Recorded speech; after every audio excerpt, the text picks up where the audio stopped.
50 साल में हमने प्रगति की है, इससे कोई इनकार नहीं कर सकता। चुनाव के दौरान वोट मांगते हुए, सरकार की नीतियों पर कठोर से कठोर प्रहार करते हुए, और पुरानी सरकार की नीतियों में आलोचना करने के लिए लायक बहुत सामग्री थी। हर जगह मैंने ये कहा कि मैं उन लोगों में से नहीं हूं जो 50 वर्ष की उपलब्धियों पर पानी फेर दे। ऐसा करना देश के पुरुषार्थ पर पानी फेरना होगा। ऐसा करना देश के किसान के साथ अन्याय करना होगा, मजदूर के साथ जाति करनी होगी, आम आदमी के साथ भी वो अच्छा व्यवहार नहीं होगा। जो सवाल आज मन में उठता है और उठना चाहिए, आजादी को 50 साल होने आए, हम जयंती मनाने जा रहे हैं। आज देश की स्थिति क्या है? हम पिछड़ क्यों गए? प्रगति की दौड़ में जो देश हमारे साथ आजाद हुए थे वो हमसे आगे बढ़ गए, जो देश हमारे बाद जन्मे थे वो हमें पीछे छोड़ गए।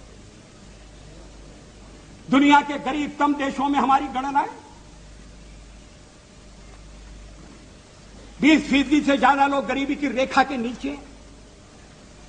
राष्ट्रपति महोदय के अभिभाषण में गांव का उल्लेख है, या पीने का पानी नहीं। हम प्राथमिक शिक्षा अनिवार्य नहीं कर सकते। लड़कियों की शिक्षा की उपेक्षा हो रही है। लड़की का जन्म लेना तो इस देश में अभी तक एक अभिशाप है।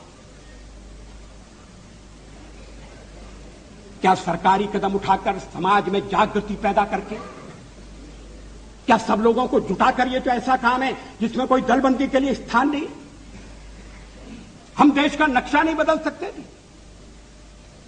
देश में साधनों की कमी नहीं है, और साधनों की अगर कमी है तो उसको ठीक ढंग से प्राप्त किया जा सकता है, साधन बढ़ाए भी जा सकते हैं। लेकिन जो साधन हैं उनका ठीक उपयोग नहीं हो रहा। जनता के ऊपर टैक्स लगाकर जो धन इकट्ठा किया जाता है उसका लाभ जनता तक नहीं पहुंचता, आम आदमी तक नहीं पहुंचता। कहां जाता है? किसकी जेब भरी जाती है? किसकी तिजोरी में वो रकम जाती है? विदेशी बैंकों में धन जाने का सिलसिला अभी तक क्यों कायम है? उसको रोकने के लिए क्या कदम उठाए गए? हम विदेशी पूंजी के लिए प्रयत्नशील है। विदेशी पूंजी आए, और अगर विदेशी पूंजी आती है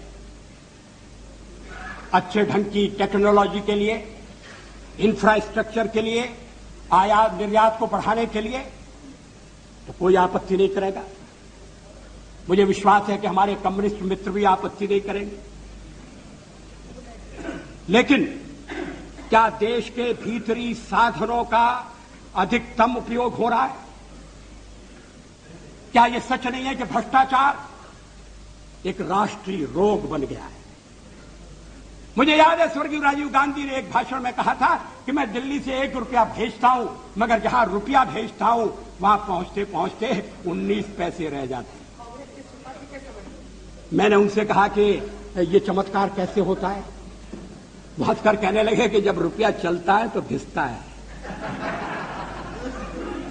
रुपया घिसता है, हाथ में लगता है, जेब में जाता है, छोटा हो रहा है।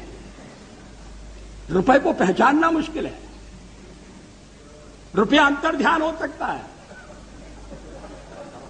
ये देश के सिक्के की स्थिति अच्छी नहीं है। एक तो सरकारी खर्चा बढ़ गया, बढ़ता जा रहा है। उसको बिना कम किए, और कम करने के लिए आम सहमति चाहिए,